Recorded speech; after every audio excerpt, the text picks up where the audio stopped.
Welcome, everyone. We're so glad to have everyone with us today. I want to thank you for joining us for today's discussion on artificial intelligence in the Black community with a focus on colorectal cancer and screening.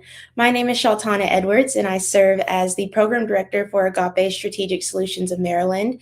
I have a foundational background in biology and public health, and my work focuses on leading diverse programs that advance health equity, community engagement, and access to care. I'm excited to help guide today's conversation as we explore the role of AI in healthcare and its potential to improve colorectal cancer screening in our communities. For context, AI, accelerated by powerful processing machines, also known as machine learning, is rapidly growing and shaping healthcare ecosystems. However, people in harder to reach communities are not always included in conversations about how these technologies are developed or applied. So today we'll explore this more deeply, specifically discussing how AI is being integrated into healthcare and how it intersects with clinical workflows and what it could mean for improving colorectal cancer screening and early cancer detection. We'll be using a moderated round robin format for today's discussion. There will be 6 core questions guiding our panelist conversation, along with 3 audience polls throughout the session. If time permits, we will have an opportunity to answer audience questions at the end. And we also encourage you to engage in the chat as we go, as your insights and comments help inform future conversations and topics we explore in this series. So now, without further ado, let's introduce you to this great panel, beginning with Dr. Covington. Please share your name, your role, and how your work connects to healthcare industry, research technologies, and community engagement. A great day, and thank you, Shatana. My name is Dr. Melva Covington. I am the Managing Director and founder of Agape Strategic Solutions of Maryland. I'm also the co-founder with Ms. Tamara Allen of People Empowering People for Inclusion Now. The exclamation in the middle part of the name says that we're urgent about the issues that we face. Our core competencies rely not only in conducting research and engagement, but really scaling that using digital technologies. My background is in population health, maternal child health, public health. I spent 25 years in the pharmaceutical industry, but I'm also a strategic thinker and a patient advocate. So I'm delighted to be here today and to partner with these giants in the industry to have this conversation today. Thank you. Thank you, Dr. Covington. We're glad to have you today. Next, Dr. Manley. Good afternoon. Thank you for having me on. I'm Dr. Eugene Manley Jr., and I'm the founder and CEO of the STEM and Cancer Health Equity or SHEC Foundation and Innovation for Impact Consulting, LLC. At a high level, I work to increase STEM access and exposure for diverse scholars, work to increase health literacy and health advocacy for diverse and underserved populations navigating cancer, and do a lot of work of addressing lung cancer disparities. So I do a lot of intersectional work in doing community outreach programs, educational programs, and content to help alleviate barriers, improve awareness, and increase the ability to advocate for care that you are entitled to. And I will turn it back over to you. Thank you, Dr. Manley, and thank you for joining us today. And last but certainly not least, Ms. Dockery. Hello, thank you all for having me. I am Martha Dockery, the founder and CEO of Superior Clinical Research, and I've spent 20 plus years in the industry, and my work is rooted in one simple belief: research should reflect the people it's meant to serve.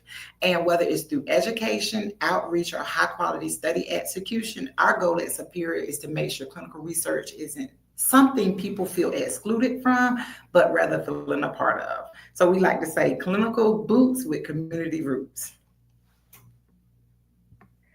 That sounds perfect. Thank you, Ms. Dockery. And thank you for all those introductions and for sharing a bit about the work you each bring to this conversation. To start us off, I'd like to ground our discussion in everyday experience before we move to healthcare specifically. So, as we know, AI is already embedded in many aspects of everyday life. While many people recognize AI as a concept, they may not recognize that it's making decisions about them in very high stakes places. So, from your perspectives, how is artificial intelligence showing up in everyday life within diverse communities, particularly in Black communities? And what has been the general level of awareness, understanding, or conversation about how these technologies influence daily experience and opportunities? And Dr. Manley, we'll start with you. Thank you for asking this very nice first question to set up the rest of the show. At its basic level, AI is an algorithm that uses data that is already out there or data that is acquired to predict how people may act, behave, respond, buy, sell, market, etc. So it's already all around us, even before we were calling it AI. And I think a lot of people underestimate the impact that AI has already had in our daily lives. So I'll just give some examples and then the other two speakers will follow up with other examples. So we think about this in healthcare when we look about insurance claims, prior authorizations, speech to text, hospital predictors of disease risk. You think about banking and housing, whether it's credit scores, mortgages, lending. In homes, we have home thermostats, security cameras, robot vacuums, smart speakers, and then even just the biggest thing that a lot of people use are online, Netflix, YouTube, Hulu, which is no longer going to be in function soon, but they literally look at what you see and view and then try to predict things that you will like to see. And so you're always getting stuff thrown at you. Thank you, Dr. Manley. Ms. Dockery, adding to that, from your perspective, what are you seeing in terms of how people encounter AI in their everyday lives and how they can approach it? So AI is everywhere, like Dr. Manley said. I think I don't need to even go down the list again, but we think about it in jobs, right? With resume creation. But it doesn't have a human element. So one of the things we can do is name it, right? Name that it is AI. Learn enough to ask better questions. Get in the rooms, right? Sit in those school boards and seeing what people are doing with it. Connect with organizations that's already doing the work. The Justice League, Color of Change, local digital groups. AI is here, and the goal is to be informed so you can be accepting it and being a part of it. Thank you, Ms. Dockery, especially for naming those organizations that we as, the community and general public can really get involved in to learn more. Dr. Covington, drawing on your professional and clinical experience, can you expound on what we've already heard so far?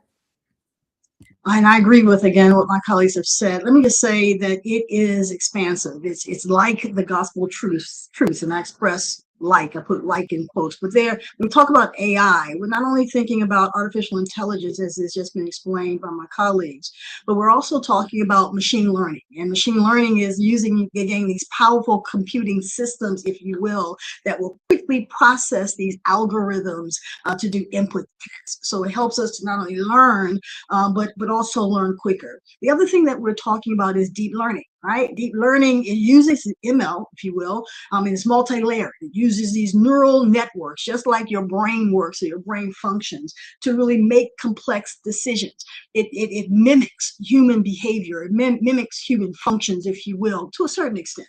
So why I'm saying this is that it is embedded in anything, again, like the gospel truth. It's present in our daily lives. It's present in how we communicate, or at minimum, who we're supposed to be. It's present, and the information that we get may or may not be real. And so we have to be very careful when we talk about AI, when we think about its use and its application in day-to-day lives, and particularly in healthcare. Thank you, Dr. Covington. So what we're hearing is that AI is already present in many parts of everyday life, often in ways that people may not immediately recognize. So building on that, let's shift our focus specifically to healthcare, because this is one area where AI is advancing rapidly and has the potential to influence both patient care and health outcomes. So my next question is, where are we already seeing artificial intelligence being used in healthcare today? And from your perspective, are these developments creating more opportunities, more concerns, or a mix of both?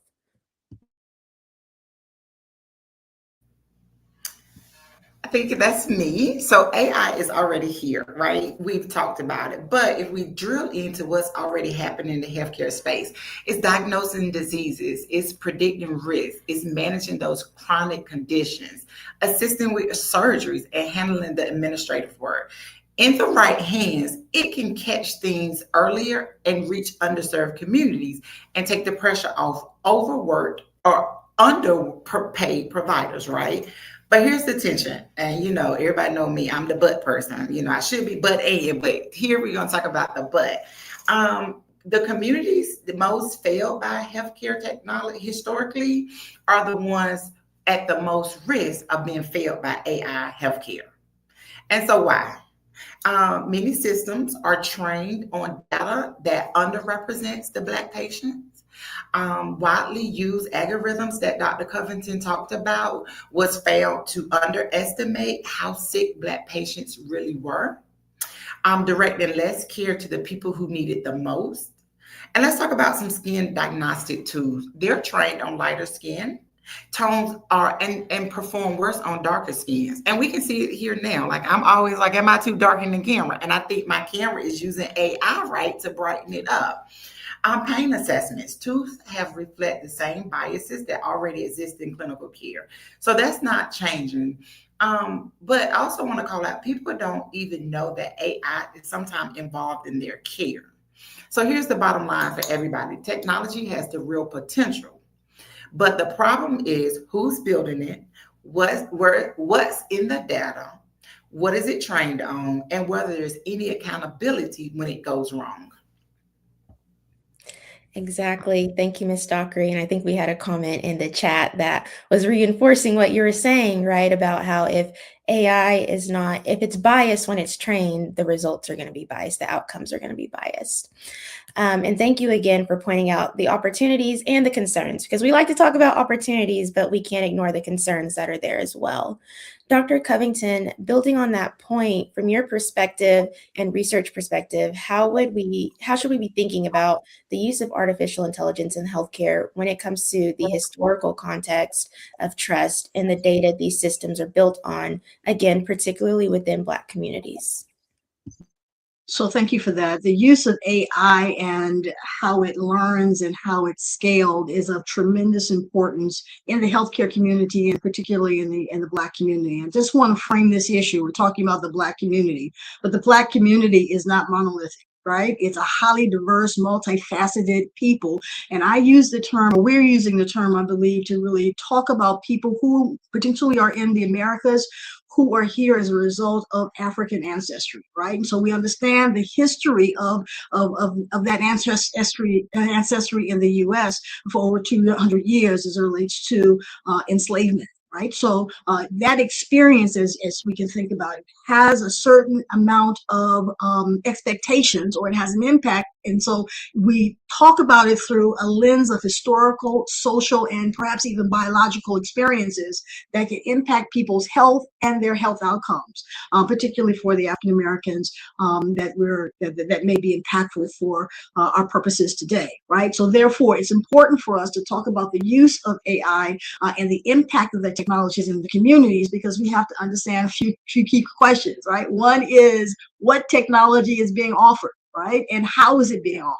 These are powerful tools and systematic processes, if you will. So I always start by asking a question. What is the data source upon which this either tool or this device or this process has been built? How has it been trained? How has it been validated? So people have to really understand that as we begin to really be more embedded in AI technologies or other kinds of digital technology. So we want to inform people to ask that questions, or at least think about that question. Those questions. What is good from the start? Is garbage in, garbage out, right? So clarify the question, if you will, within communities, and always ask about the data sources upon which either a tool or device is built, trained, or validated. I'll stop there, because if you know me, you know I can go on. But for the sake of the other colleagues in the room, I'm going to stop right there. Thank you, Dr. Covington. And you'll be getting into it even deeper later in this conversation, but I want to thank you for emphasizing the importance of understanding how these systems are built and the data used to train them. Dr. Manley, I'd like to bring you into the conversation. From your perspective, how are you seeing AI integrated into healthcare innovation and research, and what opportunities or challenges stand out to you? Thanks. So I'll follow up some of their stuff with more general stuff and then some specific examples. So we know that AI is really being used to predict or funnel patients into a risk category, which then may determine if they get extra interventions or lose these interventions. We know we are really seeing it in robotic assisted surgeries. That's really a great use case scenario because you can reduce scarring. We've seen it used in voice to text to help doctors do documentation, but there's just reports. I think there was something just came out that said, but doctors are only picking up maybe 18 minutes overall just for using voice. So it's not really moving the needle. 18 minutes in a whole year, that is not a lot of time that's being saved. We know in particular in lung cancer, AI is being used to either look at lung cancer nodules or predict when patients with a nodule may develop lung cancer. And there's one that shows up to 5 years in advance of when a scan shows a nodule when a person might have lung cancer. But if we think about the challenges of the research, the biggest issue is that much of our data and our basic research samples are based on cell lines and samples from European populations. So we have a lot of genomic databases that are used as reference genomes, but this determines then what genes are expressed and what's the baseline. And then this often underrepresents the diverse and underserved populations. We look at cell line samples who don't reflect the population with the greatest incidence of the disease. And then you go create a therapy, we've got a solution, and then you go do your clinical trial. And then you get the post-market analysis. And you're like, oh, the black patients are getting sicker or the Hispanic patients aren't showing an effect. But if you don't think about this at the beginning, then you are trying to play catch up. That's only if you care at the end about those patients. But if you thought about this concretely from the beginning and did risk prediction and risk stratification early, you would account for these things.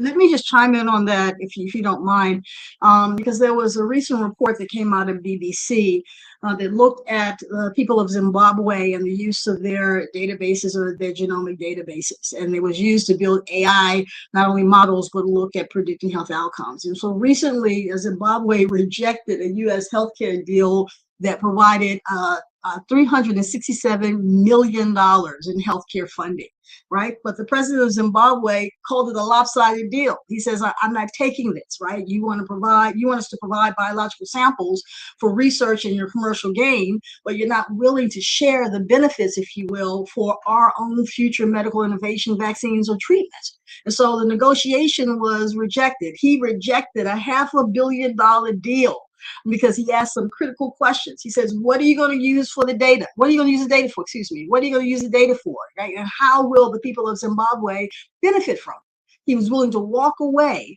but that's courage. And I think that was the courage to really say, I know the use and I know the potential, but we want to be included in the process in a way that's fair and equitable.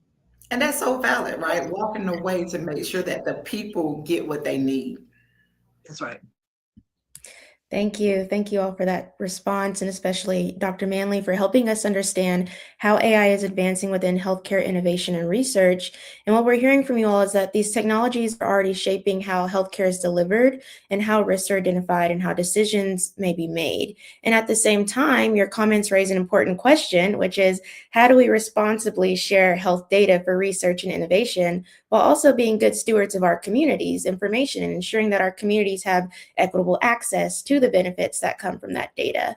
So situations like the Zimbabwe example you provided, which to our audience, we've shared that example in the chat, a link to that. They highlight how these conversations about data ownership, access, and fairness are becoming increasingly important. And these are exactly the type of issues that we plan to continue exploring in future conversations throughout this digital fireside chat series. So with that being said, before we move further into the conversation, we'd like to pause for a moment and hear directly from our audience. We've added a link to the first poll question in the chat. And the question is, how comfortable are you with artificial intelligence being used to make your healthcare decisions, such as screening recommendations? Please take a moment to select the option that best reflects your perspective, and we'll give everyone about 20 seconds.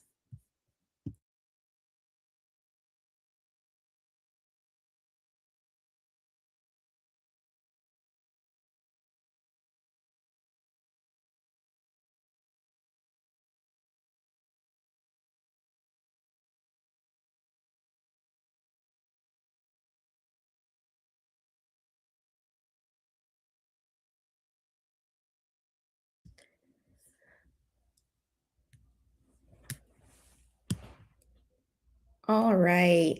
Thank you for participating. We will display the results on the screen. So as you can see, our highest answer was about 50% said that they were somewhat comfortable. Again, thank you, as this feedback helps us continue the discussion and plan future conversations in this series. So now let's turn our attention to a specific area where AI is rapidly evolving, and that's cancer detection and screening.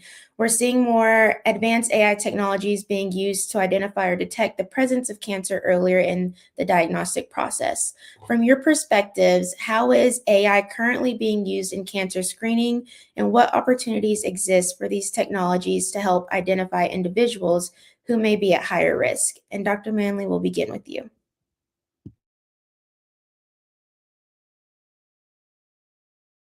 How about I unmute myself before I start talking? So, like I said, we'll expand on the example that I use about the lung cancer and nodules and low dose CT. While we know it can flag nodules, it's still a decision support tools. There are a lot of companies that are developing software to look at nodules and say, okay, can you predict the risk? But there still needs to be a follow up with the radiologist on analysis, size of growth over time, and risk assessment. The other big thing I want to talk about, which is maybe the last 10 years or so, is multiplex imaging. And the easiest way to describe this without getting technical jargon is normally when we stain tissues, we have maybe 1 to 2 antibodies we can stain for a slide for clinical lab CLIA. I don't even know what I forgot what the last 2 letters in the acronym. So if one of you know it, you can say it. But you have these certifications that by standards that you can use to stain tissues. But the problem is when you get many tumor samples from a patient, you have very limited amount of tissue and you don't have many ways to stain. So multiplex imaging is a way that allows you to use fluorescent antibodies to proteins. So they have you can put different colors on these proteins that are in the tissue. So you can put up to 4 colors at a time. You can stain that tissue, capture the image, remove the fluorescent color, add another 4 antibodies with the same 4 colors, and you can do this sometimes up to 10 to 20 rounds. So this would allow you to stain up to 80 tissues in 20 cycles. So then this would allow you to look at the cell changes at individual cell level, and then broadly in that tissue architecture, look at changes in tumor progression, tumor phenotype, response to therapy, response to therapeutics, if resistance is being set. And then you can also look at immune markers and all these other markers. So it's a great improvement over what we have, but it's still not completely CLIA certified. But some companies have these machines, but it's like every innovation, every company has a different software and a naming system. So you can't really read between the systems. So that has still always been the big challenge. Whenever we do something new, well, this is our approach. You have to buy our device and our instruments, and we're not going to share. And then the people that lose are the people that are really doing the research and trying to impact patient outcomes. Thank you, Dr. Manley, for helping us understand, the more technical side of how these tools can really detect cancer earlier. Ms. Dockery, from an access and tech company perspective, how are you seeing these technologies influence screening and early detection? Before we move on, I want to actually jump back up because I think there's a question in the chat that I wanted to address. So from Dr. Deason, it says, my question is, will AI accelerate bias in medicine? Only if we let it, right? It learns from existing healthcare data, which already has gaps. So unchecked, it scales those disparities. So I think that it takes all of us to create that non-acceleration. So thank you for that question. So back to you. AI's cancer screening are already being used, right? So mammograms, reading mammograms, analyzing pathological slides that Dr. Manley was talking about, flagging early signs of lung and colorectal cancers. And then in some studies, they match or outperform radiologists' accuracy and can do it in a scale that no human team can.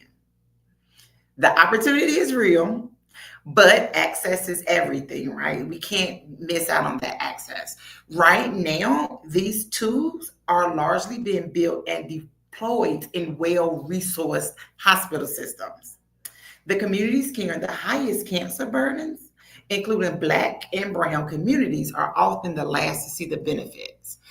So, Black women like myself, we're already more likely to be diagnosed with breast cancer at a later stage. And AI tool that exists but isn't accessible, that doesn't close the gap, right? To me, that widens it. So things that device and technology companies can do, they control it, right? They control how these tools are built, what populations they are tested on, and where they're sold. If the business model doesn't prioritize underserved markets, the technology simply won't show up there. And that's not an accident. I hate to say it, it's by choice. So the opportunities, getting those tools in communities, health centers, federally qualified healthcare centers, and not just major academic hospitals. I'm requiring AI screens to be validated on diverse populations before they're approved and deployed, and then holding device companies accountable for where their technology does and doesn't go. The technology can save the lives. It's the question is whose lives is it actually being designed to save? Exactly. Thank you, Ms. Dockery, for highlighting how access and technology deployment can shape who benefits from these innovations. Dr. Covington, building on what we've heard so far, can you expound on how early detection and screening technologies intersect with the broader realities of healthcare access and cost? Absolutely. First, I'd like to say bravo, Ms. Dockery. You are spot ah, on that last response. And I just like to add by saying that the cost of care, not only to treat it and to manage it, is high and is unreachable potentially for those who do not have the healthcare insurance or the right kinds of healthcare coverage. And so when you then think about someone prioritizing getting screening, like breast cancer, prostate cancer, cervical cancer, colon cancer, you also have to think about the burden. I may bore you just for a second with some details in terms of cost, but I think it's important and it's impactful. The National Cancer Institute reported in 2019, really, that the economic burden of cancer was projected to be $21 billion. That's with a B. And this is not only emotional, but it's also impactful in that the economic burden represents emotional, physical, financial, organizational strain that people have as they manage their healthcare needs. So when you think about the cost, and this is not including the out-of-pocket cost, so what you spend, particularly the stage of cancer that you may be diagnosed with, or time management, but this is tremendous. And so when we then think about resources, and there are compassionate care organizations, like you have drug companies that may provide compassionate care, or you may have companies like the Pan Foundation that helps people with their financing of healthcare, but it disproportionately impacts those who are not only in communities, but those who are diagnosed in later stages. So these direct medical costs, if you will, are expected to grow tremendously in 2030. There's expected to be a 37% increase from 2020 to 2030. That's to nearly $259 billion. Of course, that's due to demographic changes and better management of care. But a study that reinforced this was published by Moriato and her colleagues in 2020, and it took data from the SEER database. And those who are in cancer will know that that's a database that has all sorts of complex information and detailed information. But they looked at the yearly cost, and it showed us that the yearly cost of care for cancer is $42,000, and the end of life care for cancer is something like $105,000, and so on average. And so this doesn't include drug costs, but we can see that there is an increased cost to society. And when you add an indirect cost, like productivity or quality of life loss, it even rises faster. Now, I'm not quoting these numbers to be impressive, but I am saying it as a wake-up call.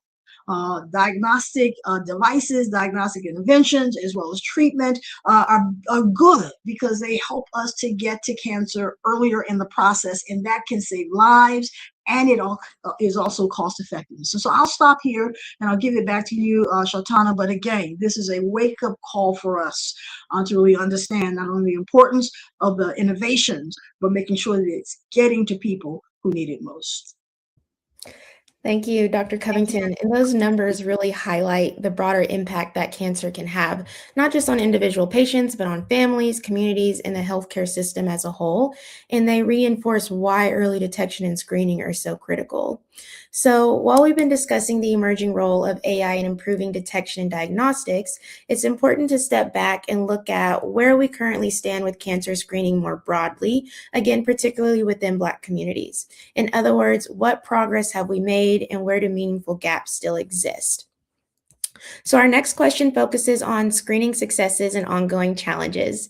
Dr. Covington, from your experience working closely with communities and health initiatives, what have been some of the biggest successes and ongoing challenges in cancer screening efforts within the Black community?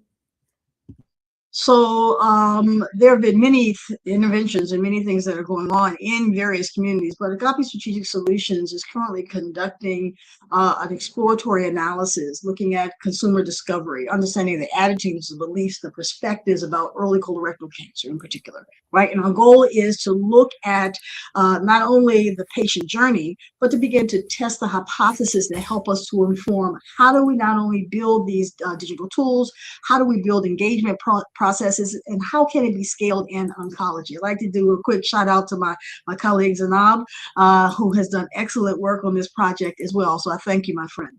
But what we're doing is we're examining another consumer archetypes, if you will. And what we want to do is we want to better understand how screening earlier, especially for those who are younger in age, before 45, because we know that it's trending earlier.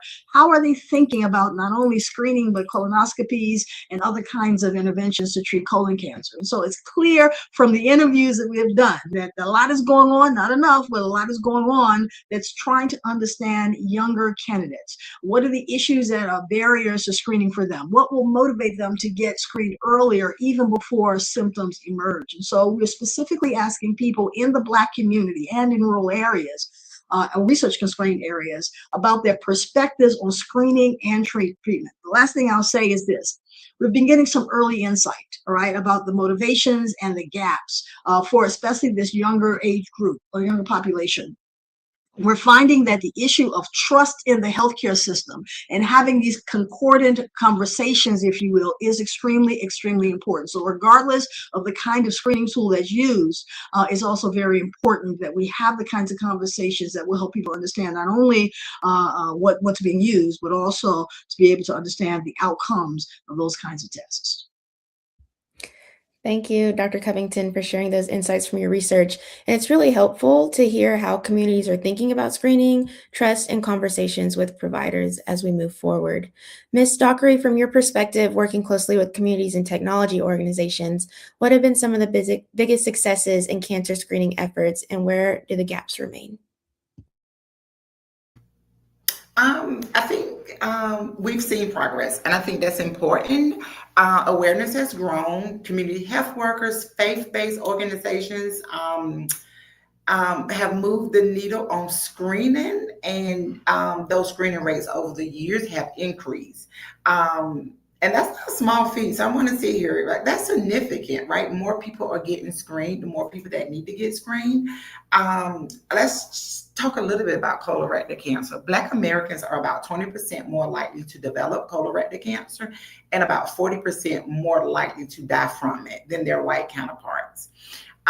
So some of that research includes screening a little bit younger. So what I think the ongoing gaps is knowing you should get screened and getting screened, right? There's two different things. So cost, time off of work, transportation. There's so many reasons why people don't get screened that should get screened. Even when you talk about the PrEP, right? It scares people off. Primary care access is uneven. So even if you don't have a consistent provider who knows your history and follows up, your screening falls through the cracks. The biggest success, which I think you asked me, is have come from meeting people where they are, trusted messengers, and reduce barriers. And I think that's important for everything, like meet people where they are. And the biggest challenges are the ones that exist outside the exam room. So those access, the economics, and healthcare systems that still has to earn trust that it always haven't deserved. Yes, thank you, Ms. Dockery, for highlighting both the progress that has been made and the structural barriers that still exist outside of the exam room. We call them, those social determinants of health that a lot of people don't necessarily think about or consider that have just as much of an impact as what's happening inside the exam room. Dr. Manley, from your perspective in biomedical research and public health data, how do these successes and gaps show up in other screening areas such as lung cancer? Can you hear me? Yes. Okay. So lung cancer is like the leading cause of cancer death in the US and worldwide. And we know that Black individuals are 13% less likely to be diagnosed early, 19% less likely to receive surgical treatment, and 13% less likely to survive 5 years compared to white individuals. The original US Preventive Services Task Force guidelines were aged, you had to be 55 to 80 with a 30-year packed history of smoking or have quit within the last 15 years.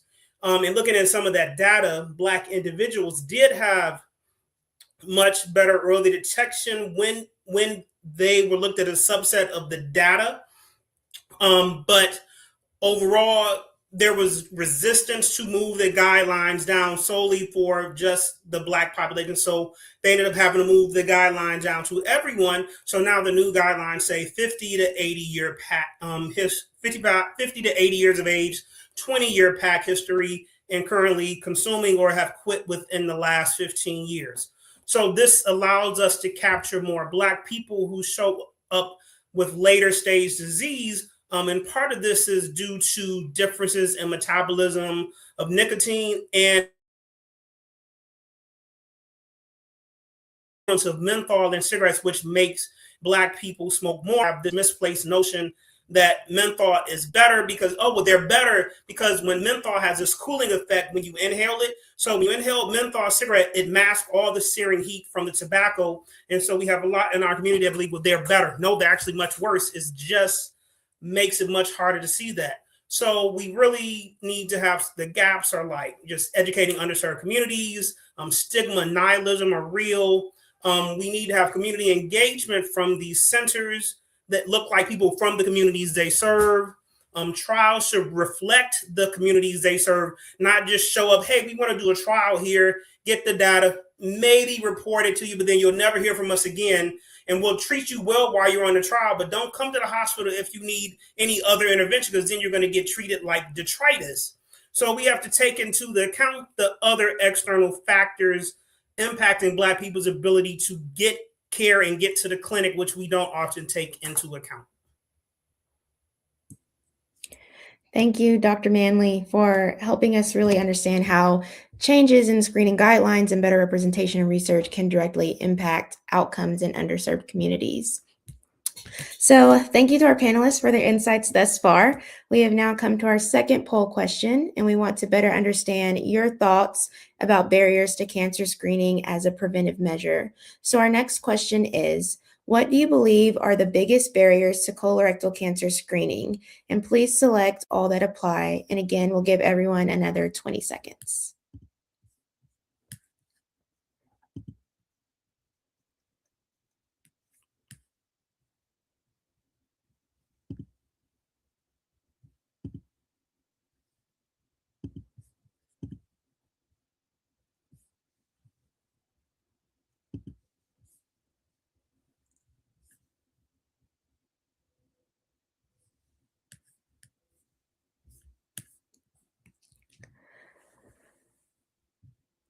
All right. So thank you again for your feedback.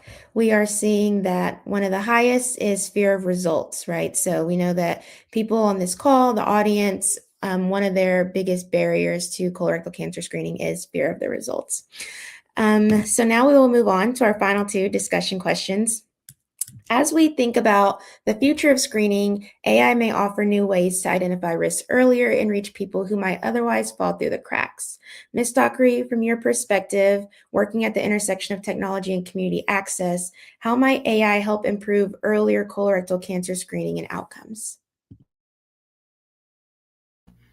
I think it all depends on the data, right? If the models aren't trained on the population that reflect the Black patients, the predictions will be less accurate for us. And if the tools are only deployed in systems where Black patients already have consistent access, we miss the people who need it the most. So I think that just sums it up. The technology is promising, but it has to be built right and deployed intentionally to actually change outcomes for our communities. Thank you, Ms. Dockery.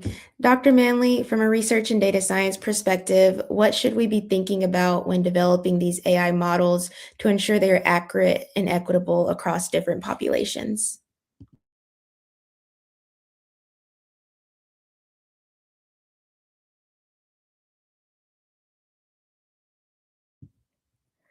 I think we might have lost Dr. Manley.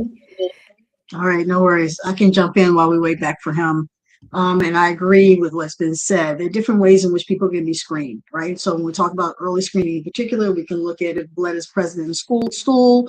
We can look at if there are chemicals that are used to detect blood in the stool. We'll look at DNA tests to look at DNA markers. We can have blood that's drawn at the time of an office visit. We have virtual colonoscopies, if you will, that use x-rays or computers to look at the colon, or we can look at colonoscopies and other more probing techniques, right? So the point is that we have these AI technologies that can identify certain kinds of cancer and certain kinds of treatment across patient populations. So we have to have open and honest conversations that are evidence driven. People want to understand not only what their options are, but they also want to understand what's affected. They want to understand, will I have access to this given my insurance? What are the out-of-pocket costs? What happens after screening? You just saw a poll that says that many are concerned about the results. And so digital engagement techniques, let me stop, I talk really fast, y'all.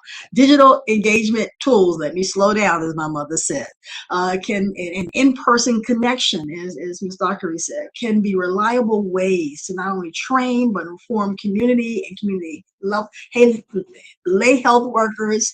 Promise you, I'm going to slow down on the types of innovations that can be more trusting and also much more transparent as we have these kinds of conversations. Dr. Manley, you back?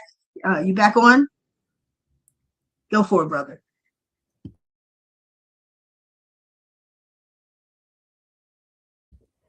We thought he was back on, but I don't think he's back on. So we'll come back to Dr. Manley in our next question. So thank you, Dr. Covington and Ms. Dockery, for answering that question. Moving on to our final discussion topic, we want to focus on an important issue that often comes up when new technologies enter healthcare, which everyone has talked about thus far: trust, communication, and community concerns. So moving into our final question for the panel, what concerns about AI in healthcare should be discussed within the Black community, and how can people have informed conversations about these tools with their providers, families, and communities? And Dr. Covington, we'll begin with you. Thank you so very much. Oh, go ahead, Eugene. You have it. Go ahead. Go for it. All right. It's me. Okay. You go. So I'll talk about AI in general. So many of our models are developed on European populations, and whether it's cell line studies, genomic studies, or clinical trials. And so if our training set and test data set do not reflect either the populations at greatest risk or the demographics of the country where the study is being implemented, then it's not likely to be predictive in those communities. So it requires real due diligence and representation on teams at the start of the design of these approaches to mitigate potential biases that will show up. Because once we wait to the back end, it's too late to go and correct it. Then it may become more costly, or it's then, well, we don't have money for it. It's like, well, then you should have thought about this ahead of time. Got you. Thank you, Dr. Manley. Back to you, Dr. Covington. Okay, just very quickly, we have been conducting research that we call pulse surveys. We did one in 2023. This is People Empowering People for Inclusion Now. We did one last summer. And what we're finding is that we have a publication that came out in DIA Global Forum. But what we're finding is, especially from the latest research, is that there's a correlation between those who have good relationships, for example, with their healthcare providers and whether or not they want to be in a clinical trial, or those who have high correlations with their providers and wanting to have more trust in the healthcare system. So we understand that these conversations and transparent conversations are very, very important. I'll stop there. Thank you, Dr. Covington, for emphasizing the importance of having these conversations. Really is the first step to building that trust and beginning to have conversations about the issue. Moving on to Ms. Dockery. And I think it's just the same for us having the conversations, right? Understanding what AI is, asking these questions, asking your healthcare providers, what are you doing? How is AI playing a part of my care today? Perfect. Thank you, Ms. Dockery. Short and sweet, but very much to the point. So now we've come to our final poll question. So as we think about solutions, we'd love your input. Our final question to the audience is, what factors would improve the participation in colorectal cancer screening in your community? And again, you can select all that apply, and we'll give everyone a final 20 seconds.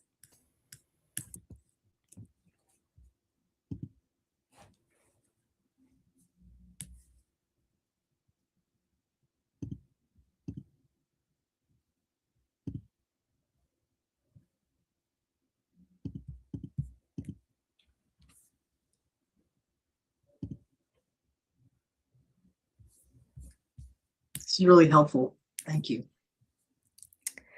All right, thank you. So as we can see from the poll, we have the highest are education about screening options, stronger provider recommendation, and community outreach programs. So as we wrap up today's discussion, we'd like to leave our audience with a few key takeaways from our panelists. So for our closing segment, I'll invite each of our speakers to just a brief 20-second one message that they would like the community to remember as we think about colorectal cancer screening and the evolving role of artificial intelligence in healthcare. And we'll start with Ms. Dockery, then Dr. Manley, and end with Dr. Covington. I think my 20 seconds is going to be the same. Ask questions, get screened if you can, provide, look into things that will make sure, take care of your health. So always prioritize your health the best way you can. Thank you, Ms. Dockery. Dr. Manley?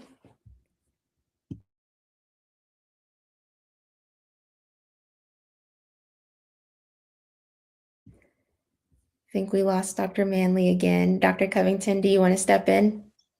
I will, and I'm looking at the comments from Lisa Collins, and I would agree. We have to be able to scale this to other places globally, if you will. And those who are conducting research, those who are building innovations and those digital tools, they may be smaller organizations. They may be organizations that you haven't heard about, organizations you haven't been working with for the last 15 years. And so to have not only these trusted conversations from people who are credible and organizations that are credible is going to be important.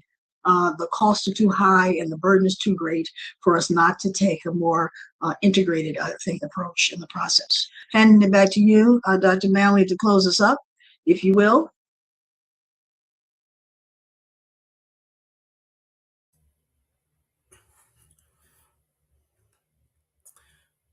So we're talking about the role of AI in healthcare delivery, right? We're up there. Yeah, you're wrapping it up with your conclusion. Understanding what data does and doesn't work and what it doesn't contain will help us deliver or hinder care delivery. So we always need to ask who's included in the data that will help us come up with recommendations and or guidelines. And if we don't have it, then we can't be effective.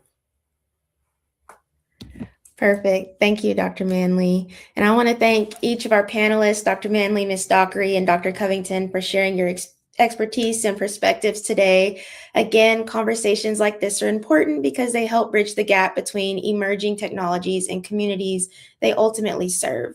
As artificial intelligence continues to shape healthcare, it's critical that communities are informed, engaged, and included in the development and use of these tools. I'd also like to extend a special thank you to Zainab for her partnership on this project with Agape Strategic Solutions, including her technical leadership and support behind the scenes during today's session. She's been putting all of our links in the chat for us. And as we conclude, you'll see a QR code on your screen, and the survey link will also be posted in the chat. We invite you to take a moment to complete our brief post-webinar survey. Your feedback helps us improve and shape future conversations in the Digital Fireside Chat series. And then lastly, I'd like to thank you all, our audience, for joining us and participating in today's discussion. We appreciate you spending this time with us and hope you'll join us again for future sessions. Have a great rest of your day, everyone.